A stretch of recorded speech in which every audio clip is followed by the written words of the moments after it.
share this link again. All right. Yeah, go ahead and share it again, Chris. And I see Alex in the comments. And Alex, sorry we're a couple minutes late. Timely. That dude is timely. Man, on the ball. And Alex, I sent you a message earlier on the Rivian Stories site. Don't know if you saw it, but shoot me a text. Chris and I are probably going to record on 3D printing for Rivian stuff. Big time nerd. Oh yes. Yeah. Well, we'd have to totally nerd out. So, of course, we would welcome you into our nerd circle. I know that you said that you might want to join that one in the past, Alex. So let's do it. And before we just babble endlessly, we have a special guest. We thought, hey, instead of having Jimmy, let's bring on someone that is actually authentically feminine and invite Stephanie on to join us. We gotta make sure he watches this. Absolutely, he's got to watch this now. Yeah. Well, hey, if not, he'll hear about it. So either way. So Stephanie, I will let you introduce yourself. Say, what do you drive? What do you drive? What do you? Yeah. How long you been an owner for? What's funny is tomorrow is the day our car was actually produced. Did you get an email from Rivian Romer with that info? No, my daughter reminded me actually, because for some reason Tom got the email and then Joe just told me like tonight was like, hey, tomorrow like it's its birthday, and I was like, what are you talking about? It's birthday, and I go, oh, it's it's the day that it was made, and I was like. Even I didn't know that. So it's been a year. We picked it up September 4th, R1S 2025 Gen 2 non-performance dual max. It has to be a dual max because the dual larges weren't even being made back then. Yeah. If you did get a dual large, was to kind of have as like a grand tour kind of thing, just something that what we did, which was take it across the country to San Francisco. So that's what we did. 4,200 miles. It was a round trip. And September 4th, you said? Yeah, it was when we picked it up. That is an amazing day, Stephanie. Is that your birthday? It is, yes. What's the last 9 digits of your social security number? Oh, yeah. So, Stephanie, your Rivian and I share the same birthday, which is awesome. Delivery day. Delivery day.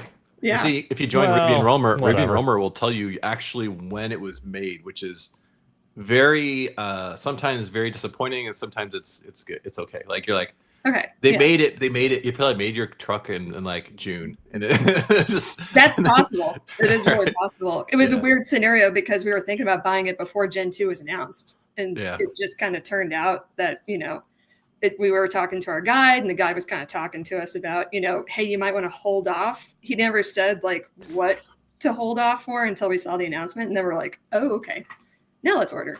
So we had a weird holding pattern for a little bit. I don't know how to explain it, but we custom ordered it. And then we just were in this weird holding pattern where nobody talked to us.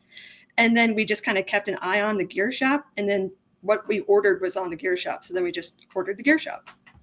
And then wow. Yeah.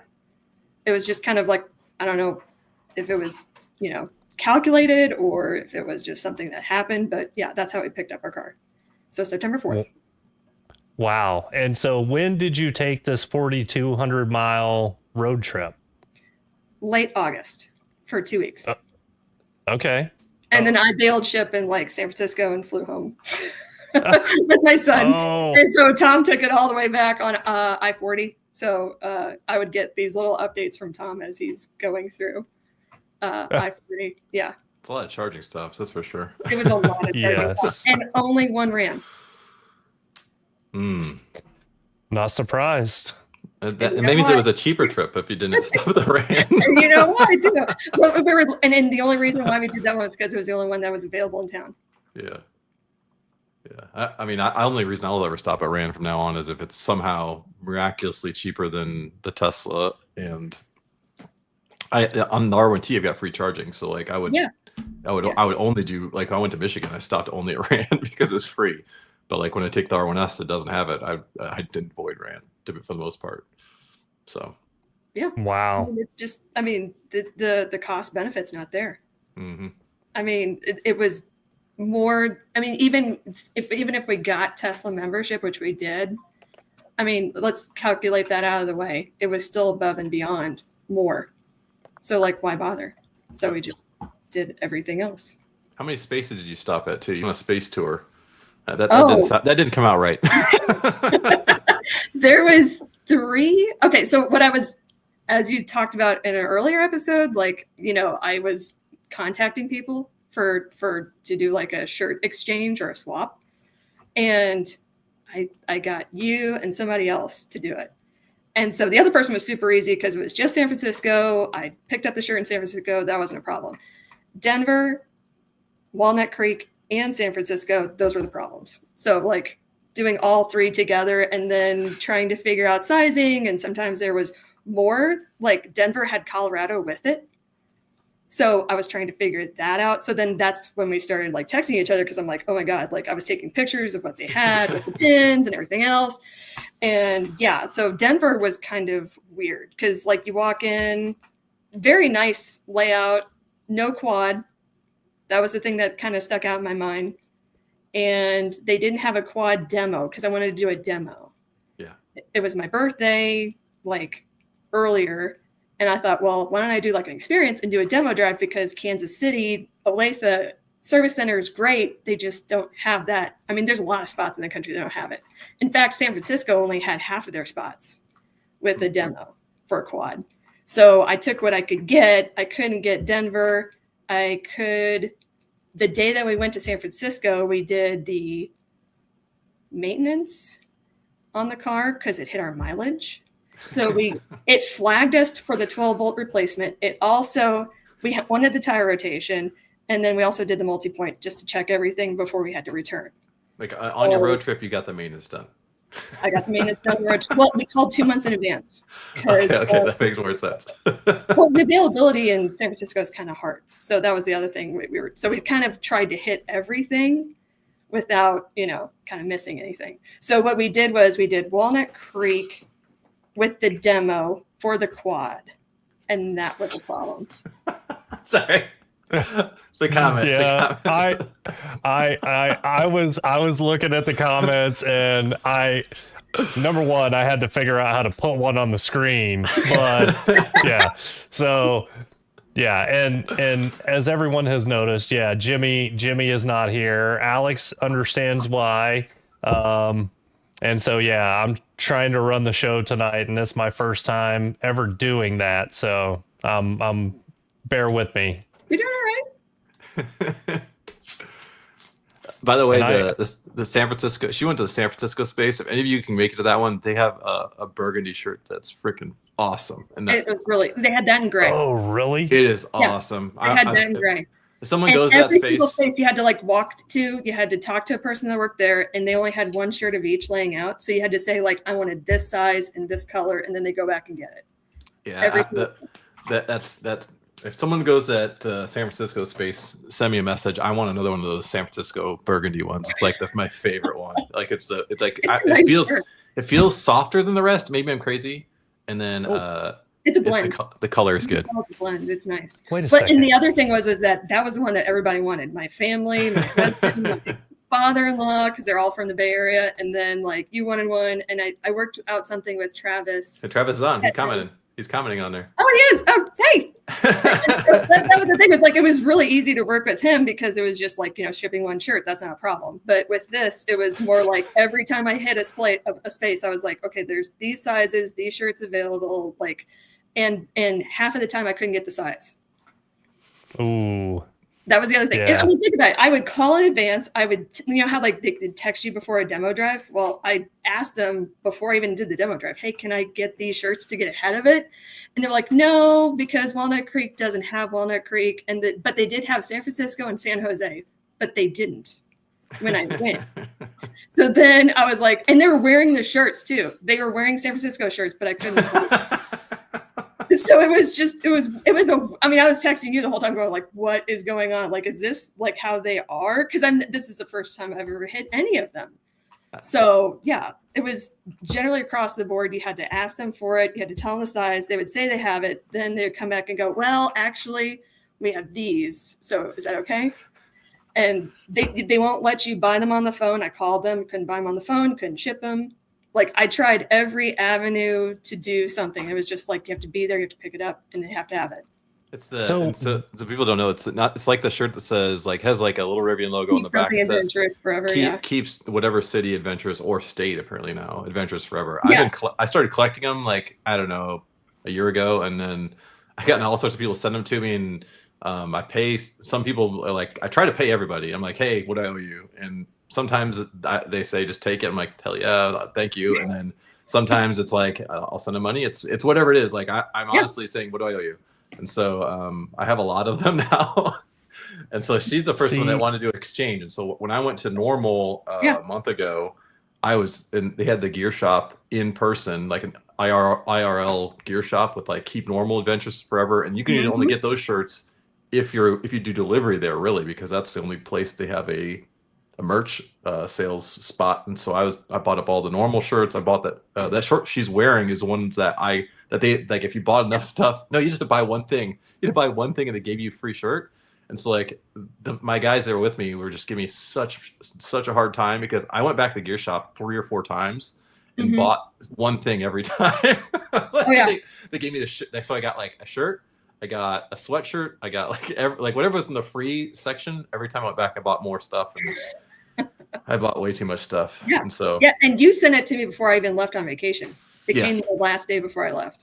So I was like, I have to produce something now, right? So by the time I got to Denver, I was like, okay, you got Denver and Colorado. So that made me feel a little bit better. I was wearing this shirt. I went to a Rockies game afterwards.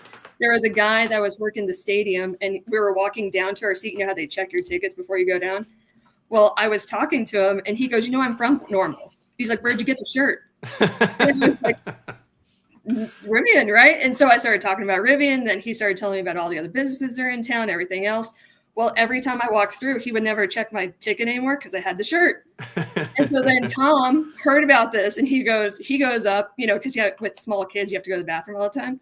So he would go up the next time, and he goes, hey, I heard the password was Normal, Illinois. So then every time he was going back, he would go, Normal, Illinois. And the guy was like, yeah, come on in. So we kind of like knew everybody just through the shirt, which is kind of interesting. I mean, nobody knows what Normal, Illinois is. Like, and he was like, I've never seen a shirt before like that. He went back to town like 2 weeks prior, and he was like, he didn't even know where he got it. Like, he was like, it must be downtown or something. I was like, no, Rivian. So what's funny though is they finally put a RAN in Normal, and like Adventure Network. What adventure is in Normal, right? And it's at the grocery store, isn't it? It's at Schnucks, Schnucks or something. Schnucks, yeah. Yeah, we did that one. It's actually not a bad stop, to be honest. But yeah, so like Denver wasn't too bad. You had the 2 shirts, and then like the 5 pins. That wasn't too bad. But I never got the Denver shirt because they didn't have my size, and they didn't have top size. What did you get, Travis? Travis, what did you swap? Seattle or San Francisco, I think. Okay, so Travis got the burgundy one too? Yeah, yes. Everybody did. So nobody wanted the gray. So burgundy, is that like maroon? Yeah. Like my room? Okay, yeah.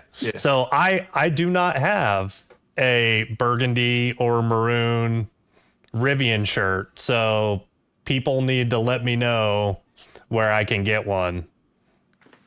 Because I mean, obviously I'm partial to it. I can work it out. Yes, and see, Travis gets it. I need to get my hands on the Aggie colored shirt. That is it, 100%. He hates the color.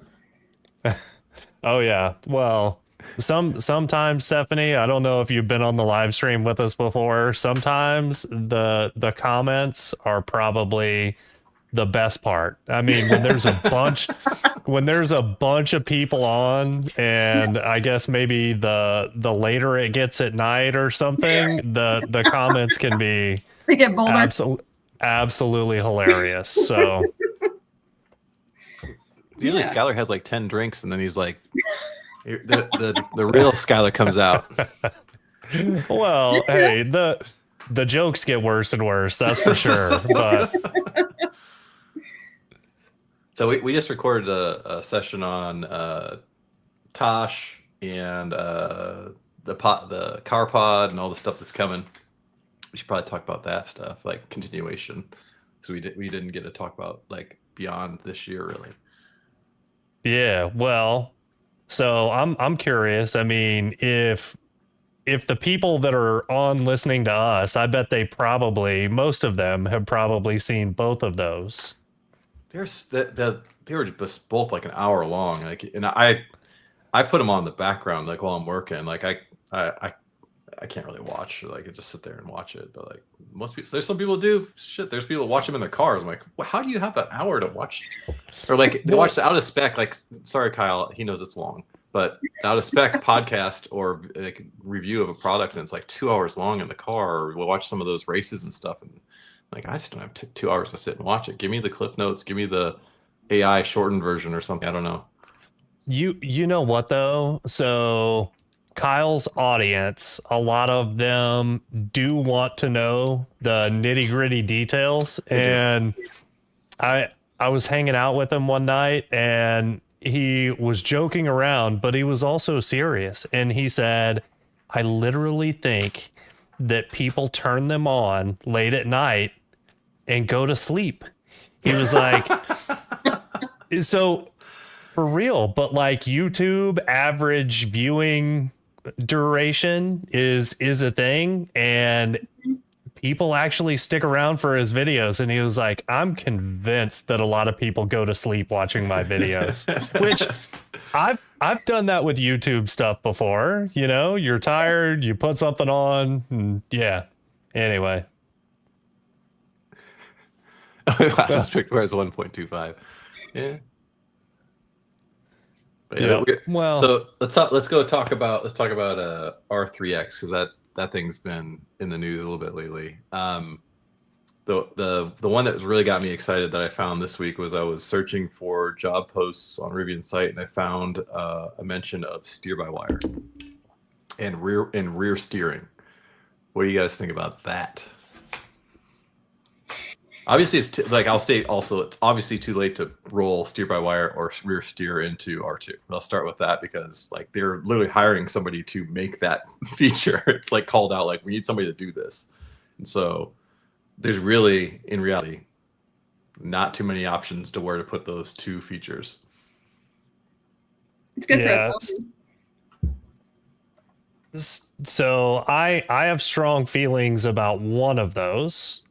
And steer-by-wire, I think, is phenomenal. I think it is to a point where the technology is dependable enough. I mean, that was the real fear for a long time, is if you had a communications failure or something like that, you lose steering, that's a big deal. I feel like we're probably beyond that. And I don't know how they're doing it, but I would have both wired and wireless capabilities for my quote steer-by-wire. I mean, in case there was an electrical issue or a rodent problem, or somehow, you know, a wire got scuffed, broken, pinched, whatever the case may be. But steer-by-wire, I think, is awesome. Rear steer, I don't like it for the R3X, and it's for multiple reasons, because it adds a lot of complexity and more wear parts. But the other thing is, with something that has a wheelbase that short, you don't need rear steer. Where rear steer really comes in handy is longer wheelbases that can't have a tight turning radius. So to me, putting rear steer on an R3X is a little bit akin to the super complex and complicated suspensions that we probably don't need underneath our R1s. So when I saw a rear steer, the first thing that came to mind was EDV. Like I could see them putting it on the vans in terms of like getting those Amazon drivers into more tighter spots. Mm-hmm. And then obviously the R1T would, because that's the longest R1. And Yep. it's gonna be of the consumer products. That's the to your point, longest wheelbase is the R1T, and so I could see an R1T. And I'll let you go in just a second, but like anytime I've asked Rivian Engineering like what to expect or why they would do a certain thing, they usually say, and this is a lame cop out, but it's usually what the answer is that we will do what is expected of the market for that particular product at that particular price point, right? So like R2. You ask them, what's the towing capability of R2? They'll say, whatever is expected for a vehicle of that price point in that category, right? And so the trucks are starting to, the GM and the Tesla trucks are all coming with rear steer now. And so I can see them just putting in the R1T. The R1S, I don't think really needs it. So when did they decide to commit to it? When did they decide to commit to market? When do they decide to commit to it? I think when like people start thinking that is necessary, right? Like if that's what it is. Whenever. Yeah. So like I don't know, when people say, you know what, I have to have a truck that has rear steer. I'm not buying a truck without rear steer. That's when they'll commit to it. And Rivian, they're not an innovator in a lot of things. They just follow the market sometimes, and so I think they'll follow the market on it. And when the market says it's time, they will do it, and not a second sooner. What I was going to say actually before Travis put this comment up is my S is at the service center right now. I'm driving a T, and it absolutely is harder to park. And I find myself forgetting that I'm in the T at times. And yeah, so the turning radius is definitely not as good on the T as on the S. And that's purely a function of wheelbase, right? You know, what's funny is like I had and this is not necessarily a wheelbase problem, but like I had as the Tesla account on Twitter said the other day, I had a skill issue. I had that ping pong table in the back of my R1T, and I had to have the tailgate down to get it in there. It's just like 6 inches too long or something stupid. And so that's what she said. And then I backed up the driveway. Look at Skylar. Oh, I crossed a line. No longer family-friendly checkbox on this live stream. I'm sorry. I've never heard her say something like that, but that's okay. I'm back in. So I had the ping pong table in the back of my R1T, and I was picking it up in the neighborhood. Another neighbor was getting rid of it, and so I'm backing into the driveway. I had to back it up my driveway, and my driveway got like a weird L shape to it. And so that rear camera being facing down, I had to use the bed camera, which is, if anybody's seen my share of that picture, like recessed in, it needs to be replaced. The bed camera needs to be replaced. It's not great. But it was awful. I was trying to figure out how I'm going to not hit the house, or the basketball hoop, or the yard, or whatever. Anyways, backing out, I could have totally used another camera, and rear steer would not help me a bit, but it was a bitch to back that thing up and park it. I don't know, something about the truck being longer has a different feel to it. Like the T drives different than the S, number one. It parks different, as you guys are saying, but like the suspension feels different. How it drives, the handles feels different. I don't know. The T I think drives better than the S to me. It does. It does. I mean, now I haven't driven a Gen 2 S that has the updated suspension geometry and components. So I don't know what that is like, but I will say Gen 1 to Gen 1, which, you know, I have experience with. The T definitely rides nicer. I was just, you know, I put a comment in there a second ago. It does ride better. And it does feel more stable in handling, I would say. But that's also probably wheelbase. And even though 22s, the bigger the wheel, typically the harsher your ride because there's less tire sidewall to absorb bumps and stuff. But the T on 22s rides better than my S on 20s. See, and I just went from 20 on the dune to 22 on the dune with the all seasons, and I can tell you that the 22s are much harsher than the 20s. But the 20s, that's right. The 20s are, I mean, the 20s are all terrains, but I assume at some point they're gonna get loud and nasty. But right now they sound great. Well, they're on the shelf, so they sound fantastic on a shelf. But yeah, they're perfectly quiet. So Chris, what do you prefer? I like use cases, right? So the reason I got people gave me shit about people give me shit about the dune. I took the dune tires off and wheels and tires off and put the 22 Sport Darks on with the Pirellis. I have to think Pirellis apparently. I put the Pirellis on the 22 Sport Darks, and the reason I did that was because the range is crap on the 20 all-terrains, and so I have this thing called a Max Pack.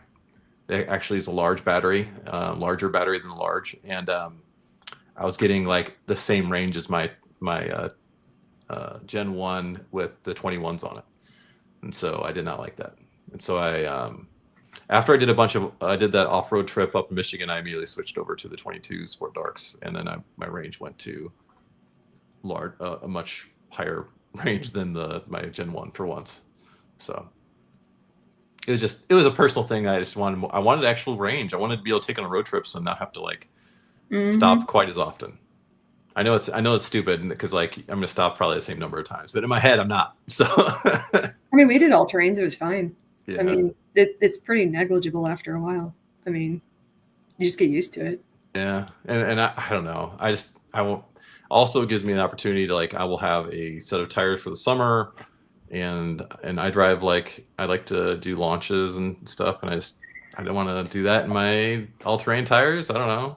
Yeah. Now I've got the weird situation where I've got an all-terrain tire in the spare tire on the dune, in the spare tire well. I've got the dune wheel in there still, but I've got the 22 Sport Darks on it. So if I ever get a flat, I don't know what the hell I'm gonna do. I'm just gonna put it on there and try to drive the discount tire and get it fixed. I don't know.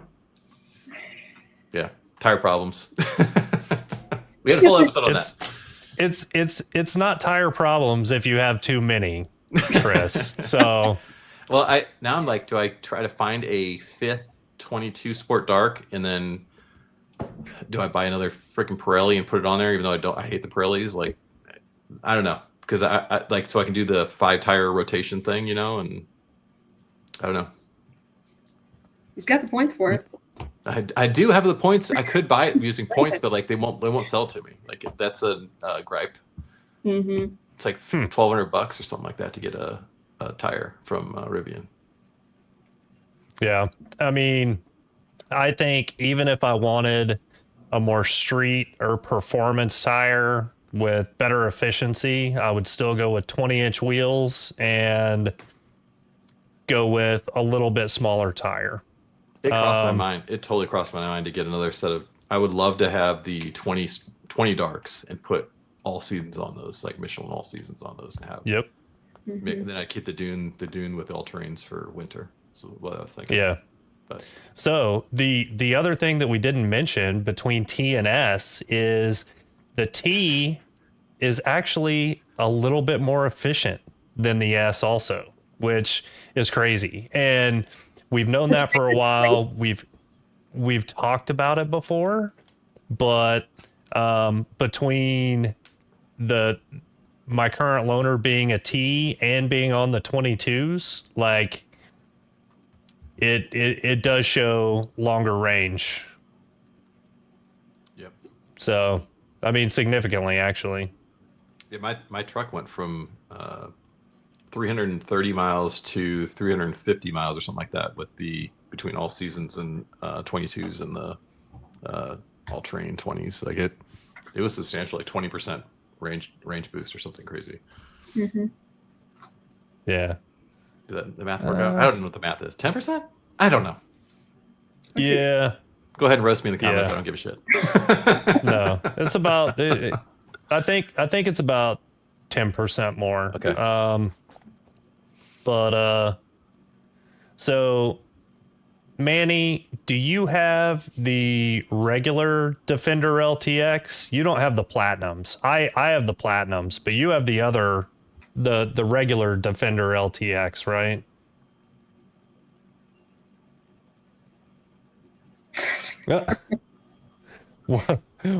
What does Manny have to do with number one? I don't get it. All right, maybe I missed something in the comments. Trying to see my range here. If I switch it to, what car am I on? Sorry, come on. Okay. Yeah. The funny thing is, like, if you have multiple vehicles, it does. It's like if you go into the nav screen, you can't really tell which vehicle you're on. It's like it just shows. Humble brag. No, that's fine. It just like there is no we like. Caught indicator. it, Chris. We caught it, Chris. It's the only time, and then it like you have to decide. I'm like, I can't tell what vehicle I'm actually looking at, and like I look at the range. I'm like, is that the T or the S? And then, okay, now if I. You have to then there's a different setting you have to switch to conserve. That was a question, what the conserve range is. Okay. No, it doesn't matter what the conserve range is. It does. It does. That is lots of range. Mm-hmm. That is a lot of range. That would be nice. Like, I don't know, once every couple of months, maybe for me. So an extra 15, 30 minutes every couple of months is not at the top of my list, but you know what's funny is I believe Rivian's not fixed that range number. Like if you go on their website and you go build a Trimax, let's see what it says for range I can serve. 405. 405. Is that what the maybe it's because is that maybe with the arrows? It surely doesn't get you another. I don't know. 10 miles of range, you think?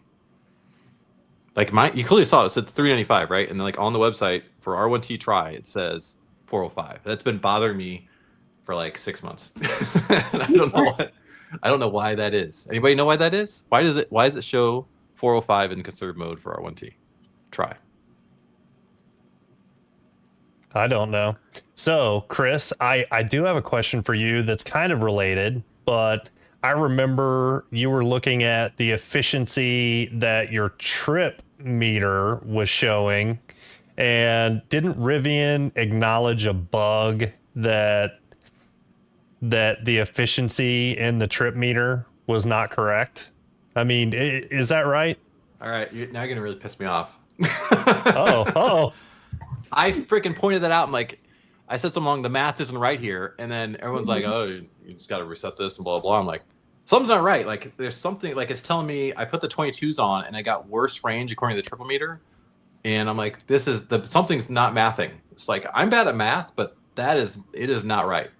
And then lo and behold, like this update .26 magically they found a bug in the range meter on the trip meter, and no acknowledgement that someone figured that out.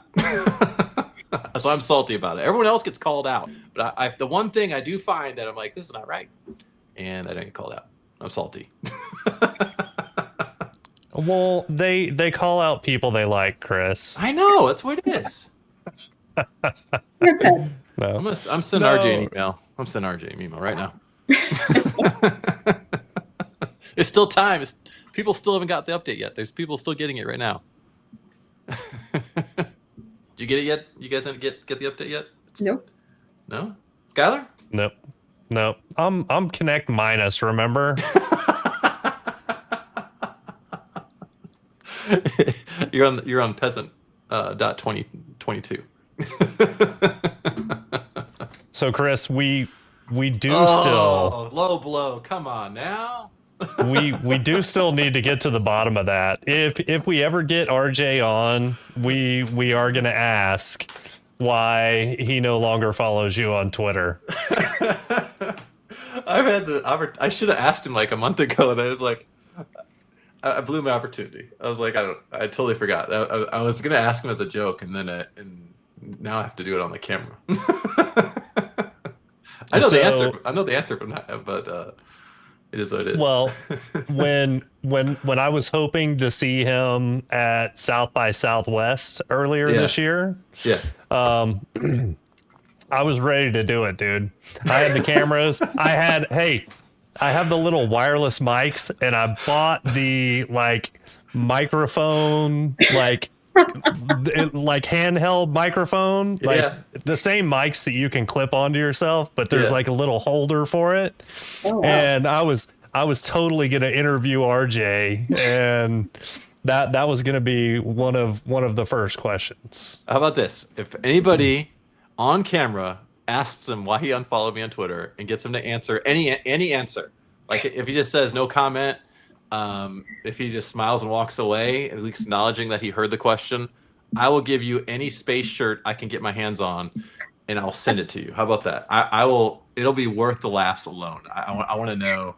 I'll laugh my ass off. So anybody watching this, you ask him the question. You can have whatever space shirt. You can have the maroon one, as Skylar says, of San Francisco. Ooh. I'll get somebody to get it. Dude, I'm gonna have to do it. Yeah, I'm gonna have to go and track him down. And then if I ask him and it's on camera, and if I ask him, then you guys are gonna have to give me a shirt.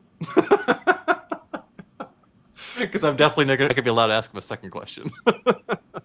It'd be like Tosh asking him why he's a former billionaire. Yeah. Well, hey, he took that one well. He really did. I'll burn my one-time meeting him for a shirt. Yeah. I like to be a stalker mode. It's honestly the reason's because there's like an approved list of press, and if you look at who everyone, like who he follows, it's all like press people. So I need to work for somebody like Motor Trend or Tosh. Dude, that would be an interesting boss, I'll tell you that. Tosh is a trip, man. Yeah. He's always been hilarious, but most of the time it's like scripted. And so I had never listened to his podcast before RJ was on, and I feel like that is a much more natural, probably a much more authentic version of Tosh than I had ever seen before, you know? He brings a true meaning to the headline, Florida man did X. You know, he is truly a Florida person through and through. Oh, man. All right. Well, anything else before we wrap, or anybody in the comments have any questions or any... What happened to our R3X talk? Yeah. Go there. Let's go there. Yeah. Let's go there. Yeah. That I pissed off the internet this week. Let's start with that. I missed that. Oh yeah. The people rioting in the streets, they're calling me names, but that's a normal thing. I said that the R3X will be a 75K vehicle. All right. Oh. Go ahead. 65. 65. Yeah. Man, you really don't want them to make a penny, do you? But we're talking top of the range, though, right? Or are we talking starting? That is well. I think it'll be a few. likely. That was not you. I'm just reading the comments. I saw a few. Whatever, Chris.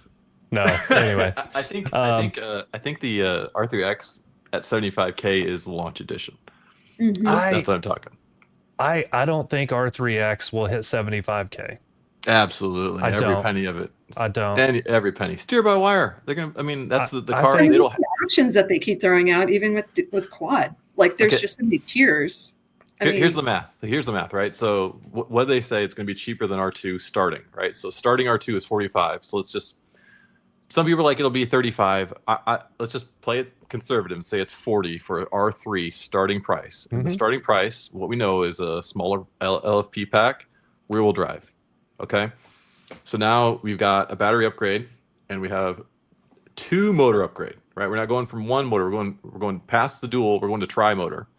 So you're looking at probably, let's say 15 to 20,000 just to do the powertrain upgrade, right? Going to a larger battery, not LFP, and 2 additional motors. And we're talking the Ascend motor, not just any additional motor. It's a big frickin' Ascend motor from the quad into the tri. Into the tri version of the, just like the Tri Max is an Ascend motor in the rear, but it has to be a smaller version for the R3. So it's probably the front quad motor from R1 into the back of R3. So that's an expensive motor. And so you have the big motor, you have a larger battery. And so let's just say that is just the powertrain upgrade alone, 15, 20,000. Yep. Now we're at 60. We're at 60. And that you haven't even touched the wheels, you haven't touched the paint, you haven't touched the interior, you haven't touched the sound. I think that it will be 15 for both the battery and motor upgrade. Okay, so let's say now you're at 55 starting just with that alone. Now you're talking okay, premium audio, right? Premium audio. You can't have an R3X without premium audio. So now we're at 57. Interior, that's going to be 3 easy. Look at those freaking multicolored disc things they have you sit on. That's going to be absolutely the most comfortable thing you ever sat on in your life. Tires. So let's go 3. So now we're at 60, right? Okay, now we've got tires, wheels, tires and wheels. So you're looking off-road wheels, and probably with the off-road they're going to have an underbody package, right? So that's about another $3,000 to $4,000 for the underbody and the wheels. No, not on the small one. No. Okay, no. Let's say and they'll bundle it. Okay, so let's say it's 2,500. So now we're at 62.5. Okay, now you got paint. Look at how many different colors paint was on there. You have the Max 3,000 for all of them. 3,000 probably for the paint. So now you're at 65, right? We're just getting the tip of the iceberg here, and this is like they haven't tossed in any of the launch edition features like the actual things like the steer by wire potentially. Steer by wire is probably $3,000, $4,000 by itself. You're looking at different suspension for R3X, the fender flares, all the things that make R3X look like R3X. That's another several thousand. You're 65 to 70. 65 okay, to 70. You got a 70 now. I'm getting you closer. I'm getting you closer. Let's get you all the way there. Okay. That paint is going to be multi-layer fancy shit, man. It's going to be the tip of the iceberg in terms. They're going to have all these different paint options all the way down. Maybe that paint's like we've never seen a multicolored paint option offered from Rivian. Maybe that's the first one that comes in at $4,000 or $5,000 paint. You don't think they're going to nickel and dime you on the charger, on all the other stuff? They're going to throw in the autonomy platform plus as a lifetime on that, lifetime connect. They're going to do the exact same thing that Tesla does for their Foundation series with, you're going to have lifetime autonomy, lifetime premium connectivity, and Connect Plus. And Skylar, you have your first lifetime Connect Plus subscription. You won't be Connect Minus anymore. Yeah. We've got bets going on in the comments. So Manny 2028 money too. 62 tops. 62. He'll take any bets. And Alex is taking the over. So that's an easy one. That's an easy bet. And this, my thought too is that this will be bet. This. I mean, it pissed people off when I said 75. Let's start with that. And so the other thing, they're like, they'll sell 0 of that. I'm like, they will. There's a lot of people with FU money that will be like, we'll go back to FU comment. There's FU money, and they're gonna say 75,000 done. Look at that hot hatch. It's awesome. Mm-hmm. And we're gonna have those people buying those. And let's say they sell 500 or 1,000 of them. That could be the ramp, right? Let's say they start SSN Stanton Springs North. SSN is what they call it. Let's say they start SSN with R3X. That's the first vehicle they make out of there.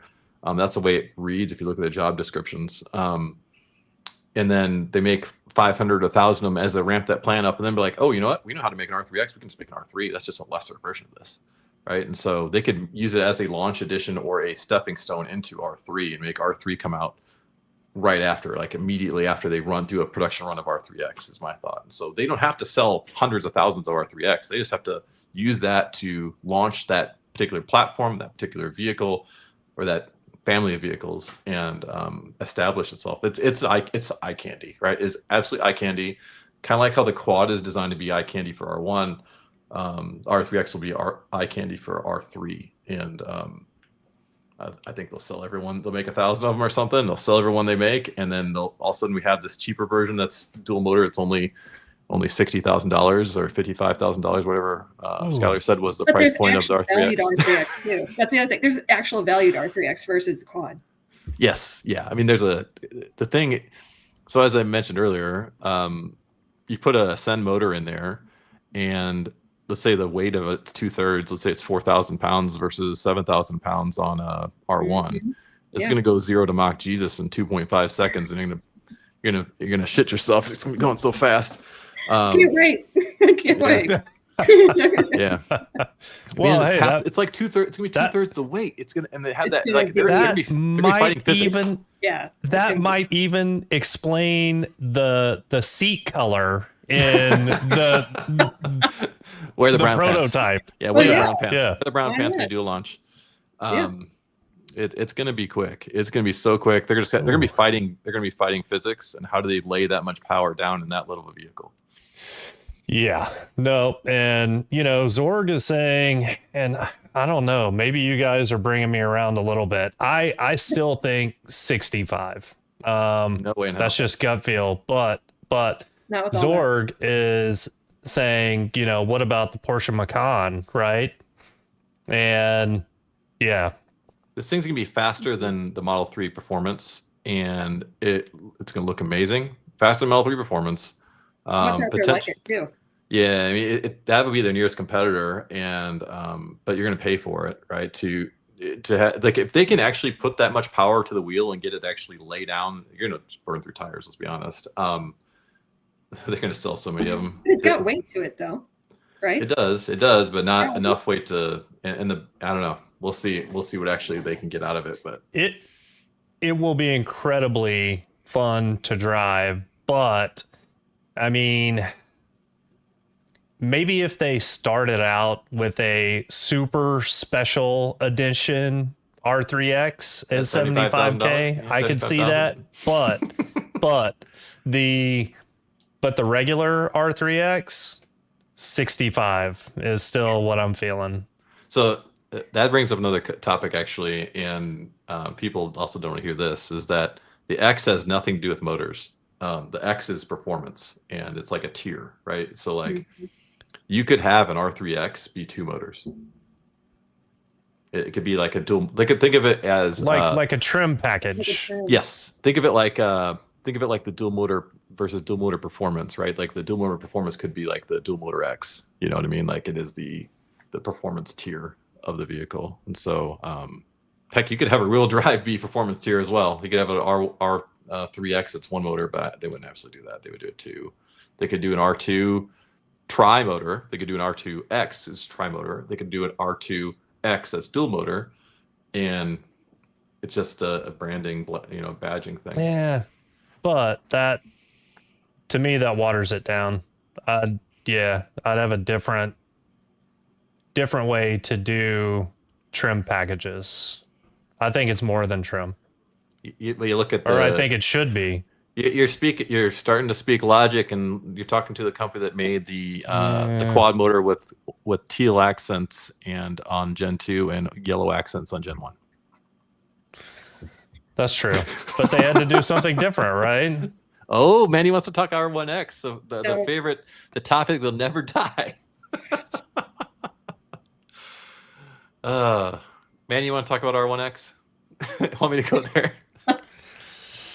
It's a topic that comes up, I swear, like twice a year. Yeah, it's like I don't know. It's a mythical beast. I don't know. It just comes out, looks for its shadow, and then disappears. I think we will see an R1X finally. I used to say there's absolutely no R1X. Yeah, 2 years. The R1X effectively would be like a performance tier, right? And so like I thought they were going to make the quad the R1X were going to do it.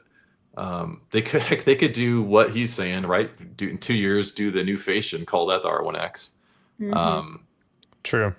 Honestly, what they could do is that he's kind of mentioned this in other interviews too, is that like at some point the scroll wheel interior R2 stuff should get to R1, and they could do an R1X with all the R2 fancy stuff, or that could be the Gen 3. That's kind of what the assumption is. Gen 3 will be all the R2 fancy stuff and come in a year or so. Yeah, and speaking of Rivian logic, right? Cordell kind of nailed another one of those points. We lived it. Yeah, well, and now I use it. The RAN is great. I did a recent road trip to Colorado, and went through New Mexico. There was, I think I used, I know I used one. I might have used 2 RANs on the entire trip, and I used as many Tesla superchargers as possible. They just work, man, and plug and charge just like RAN. I mean, it was a piece of cake. So but the overage. I mean, seriously, would you consistently? Yeah. No. I mean, I had issue with the RAN. Some users have reported an issue with RAN. With me, I had an issue with the RAN in Colombia, and we had to replace our whole battery pack. What? Yeah. I was in the wintertime, and we went to Colombia. That was the first time we plugged it into a RAN, and it fried. It to the point where it was like 0.1 amps. Like we looked back at our phones to see if it was still charging. Bam.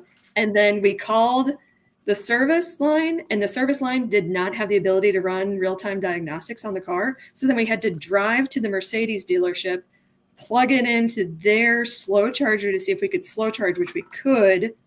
And then we limped back to Kansas City with our car after we slow charged overnight. Oh my. And then they replaced the battery pack, and it turns out that the entire high-speed harness completely fused to the battery pack, and so they had to replace the battery pack too. We were one of the first. Wow. It was fun. Wild. It was fun. Yeah. And it was overnight. We had to stay in Colombia, did our slow charge, and then we finally went back home. So wait a second. Problem with the RAN charger, first time. Wow. It was yikes. Made you want to cry. Made you want to cry. I had the opposite. And they had that whole talk through too, right? So they didn't have the diagnostics. I did not know at the time, since we just got the car, how to pull it up. And so we were driving around trying to find a slow charger, found it, and then they did not help us find a tow truck. It was a whole ordeal. We just stayed overnight and then limped back. We still used it for 2 weeks until we got the battery pack replaced. But we had to slow charge. That was the only thing that worked. So I had the opposite. I went to Electrify America. So pro tip, and apparently bad pro tip, is if you're going to go on a road trip for the first time in your vehicle, I like to take it to a fast charger somewhere just to make sure it can fast charge, number one.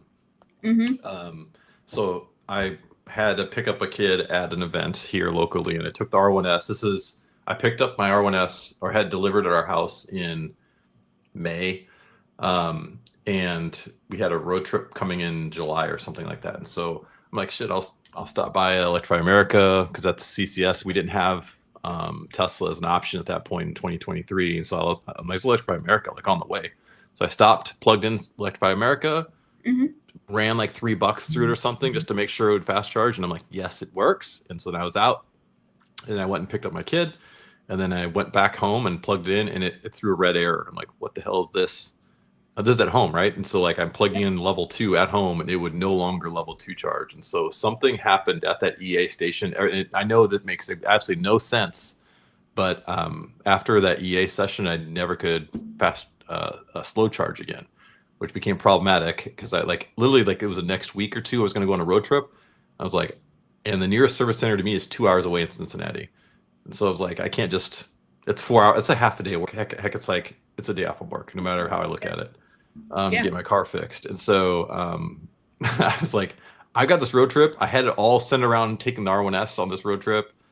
And I can't work in my schedule to get the truck down there and back and all that stuff. And so I took the R1S on the road trip. I just fast charged it, ran Electrify America in town for a week or two, which sucked. It was not cheap. And then I took it up there, and it sucked. There's one of those things too, like where if you're planning a road trip, everybody here, I guarantee you, is looking on PlugShare or within your apps to see what charging is available at hotels. And so I had found a hotel with hotel charging, all that stuff. Oh yeah. Could not use it because the car would not slow charge, and so it was the opposite of your problem. I could not. So slow charge. what did they replace? What was it? They replaced the onboard charger. The one that switches from AC to DC. Good. Gotcha.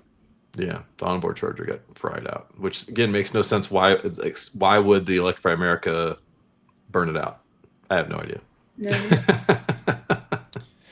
Interesting. So, but then we got back from the trip, and yeah, I ran. This funny thing is, when I booked that hotel, I was like, oh, there's a RAM just a block away. So if I need to charge quickly while we're doing things, we can do that. So it just happened to work out that I could just, on our way into the hotel, I'd stop for a little bit. For those that are from the area, it was Benton Harbor. The Benton Harbor ran. And so Benton Harbor, I stopped there. They had ice cream. They had Baskin Robbins there. So I got ice cream and stuff. And yeah, it was all right. But yeah, that was my charging nightmare. And I got back. Wow. And then I got it back, and I'm like, they're like, do you want to drive it down here? Or what do you want to do? I'm like, I think I kind of want you to tow it. My luck is there'll be no fast charging between here and there, and I don't know. I say came and got it. They gave me a freaking Chrysler Pacifica white one as a rental. That was absolutely the worst time of my life. I need a sign that said free hugs or something on the side. I don't know. No. So I will say, and we talked a little bit about this when we recorded earlier, Chris. We do expect R2 updates and more information coming soon. And Alex says that he expects possible R2 updates next month at the Georgia event, when they do, the big song and dance for the new Atlanta headquarters, I guess, right? Is that what's going on?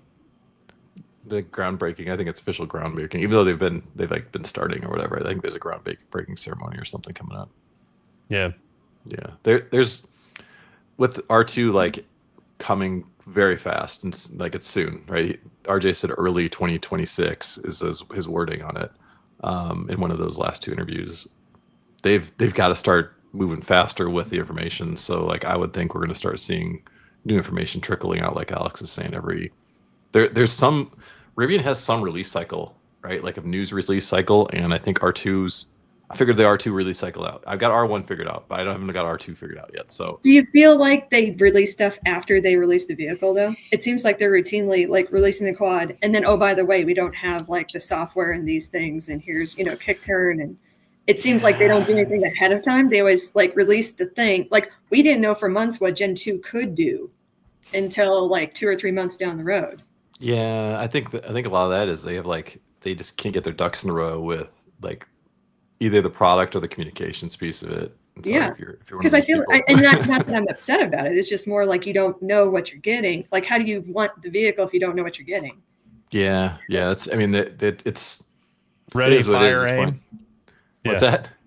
Ready, fire, aim. Yes. Yeah, yes. Very much so. For months we didn't know what we could do and stuff. And obviously there's nothing on YouTube or anything else that people, in the media are releasing. So you're just kind of okay, I got this vehicle. I read through the whole manual, but again, they update it after. So then it's okay, so then what do I got? Quad, same. I did the demo drive in Walnut Creek. I didn't know when I scheduled it that they didn't have any of the software, no launch, no turn, tank turn, no kick turn, no rad. right? And if the only difference is the motor. Yep. Okay, what am I stuck with now? I don't know. I think they delayed it so many times that finally someone's like, we just got to put something out. And we got to put something out. Yeah, we got to put something out, and they put a little asterisk saying, this is all coming in a future update. Like I think they would have loved to launch with it all, but they got tired of all the delays and stuff. And also, if you guys haven't noticed, they have a cadence now of June as being the release or the model year refresh. The refresh, model year refresh. And so I think they got towards the end of June. They're like, we got to get this 2026 stuff out. And quad was part of 2026. So they're like, we've got to drop quad. And not all the things are ready, but we can. They honestly, like, they did the same thing they did like last year, and as that they like, hey, here's the new thing, and delivery start in 8-12 weeks or whatever. So it still gives them another 2 months or 3 months to really get their ducks in a row. And so unfortunately, I saw that, and now it's public information, I can say it, like, and Kyle showed it too in some of his videos, is that they were making quads for quite some time. And so they had all these quads, and what's the holdup? Why aren't they delivering them and all that kind of stuff? So quads have been delivering to customers for a few weeks now, and so there's a lot of them out there, to your point, that don't have all the good things yet. And so you don't know what you got. I mean, like, what makes you want to buy a vehicle for $30,000 more if you don't know what you don't have anything tangible? I mean, when I went to Walnut Creek, they throttled the car to 80 miles an hour. Yep. And even then, I got up to 65, and it just kind of held there. On the quad? They pushed me onto. They had me go from Walnut Creek Space all the way up to Oakwood Athletic Club, and that's Highway 24 in California. And then I gave up. I did not want to take the highway back because I could not keep up with the flow of traffic. So then I took Mount Diablo Boulevard back because it was 40 miles an hour back. That was how disappointing it was. Like, you got no push, no kick. Like, it just was like, there was a passenger in the car with me, and she even said, this feels like what we drove to the Space, which was my car, which is a dual non-performance. Okay. Do you understand how rough that is? I mean, like, I understand in certain places, maybe it's like a California, I don't know, regulation. I have no idea, but they did throttle it, and boy, did they throttle it. Like, there was no punch, no kick. So you know what? You know what that tells me? Hopefully, valet and or kid mode is coming soon. I mean, everything. I'm like, what did I do? Like, how is this not going? You know she got the LFP. LFP quad. I got some. I sat there and I was trying to figure out every single thing that I could do to make it go faster. I was like, am I in like a parking brake? I don't know. Give me something. I have no idea why this thing is just kind of. You could feel like the regen. There was a little bit more articulation. There's a little bit more of something, but outside of that, thanks. Let me tell you something. I hope nobody takes that demo drive, because that was horrifying. That was a horrifying experience. Because I was sitting there and I was like, I took somebody with me, and I'm like, what's the difference? And they couldn't even tell. They were like, this thing couldn't even keep up. I could drive to Walnut Creek Space with that car 24, no problem. Keep up with traffic. Why would they do quad demo drives if you cannot experience the quad? If you can't experience quad. And it wasn't like they unlocked it. They didn't tell me to go to like a closed road, a parking lot, a gravel lot, something. Give me something. Or like geolocate it where you can like unlock the software or something. I don't care. Just give me, like, who's going to buy a car like that? Well, the funny thing is, like, I think it was Kevin Melnick and I think Tom and a couple others were in, and I think even Isaiah went to very popular Rivian personalities. I just ramble off some names. They originally got, when the tries came out, they went into the Orlando location and they got a try, and it was unlocked, and they freaking hammered it. They unleashed that thing, and they recorded it and they posted it. And then another time they went, they got stopped and pulled aside, and they're like, you can't do that anymore. And so they maybe they ruined it for everybody on the quad, is that you're not allowed to do a full send. You're only allowed to do an LFP send on the quad. I don't know. It's disappointing. I mean, you could feel like the articulation, the regen, you could feel like there was torque, but only up to like 30 miles an hour. and then it just kind of plateaued. And then you're like, okay, so then what? If they're telling me the only difference is that, then I'm not paying $30,000 for that. You know what it is. So on the quad, they've talked about how you can adjust all the different performance parameters, right? But they just didn't. So they had all those capabilities. They set it in there, and they had all those capabilities non-user accessible. Made it rear-wheel drive. Make it rear-wheel drive only. No shit. Well, they make it front-wheel drive. The rear-wheel motor is bigger than the front. So they probably made the front-wheel drive, and yeah. Well, or just turned it way down, because turned it way down. I mean, from the way that I feel a pull from the front or the rear, if that makes any difference. I could not feel any difference. It just felt muted. It felt muted. Yep. Which apparently they can do. I mean, they said that you can adjust throttle response. You can, I mean, it's like being able to tune, like you would on a traditional vehicle. I hope we get that stuff in the tries. I mean, I'm obviously biased towards that, but Gen 1, bro. I was getting there. I'm getting there. So they should honestly bring that rad tuner and what else is there? That's it. Rad. I would have kick turn, but rad tuner should come to Trimax, performance dual motor, and OG quad, and OG performance, dual performance. Anyone that's got a performance Rivian should get the rad tuner, in my opinion. I don't know why they wouldn't do that. That's like what they should do, as a thank you to everyone that's paid for that software upgrade in most cases. And this is pretty interesting. Thank you, Mike.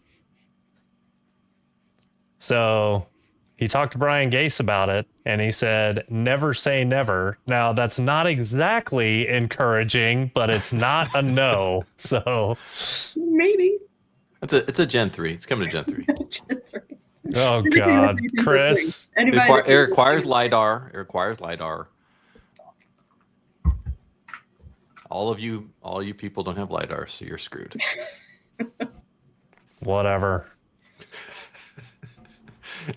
All right. Well, I really have to use the restroom, and I'm tired.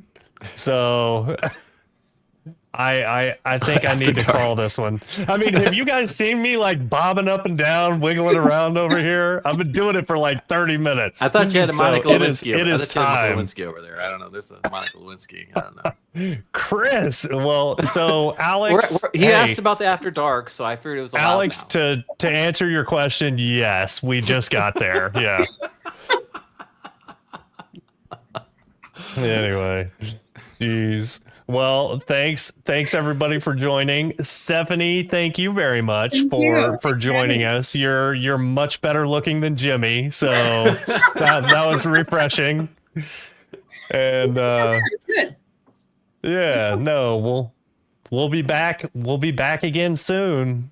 So Alex, hit me up. Let's get you on for 3D printing here. Maybe, I don't know, in the next week or two, and we'll record about it. Cool. All right, y'all. Have a great night. See you guys. Bye.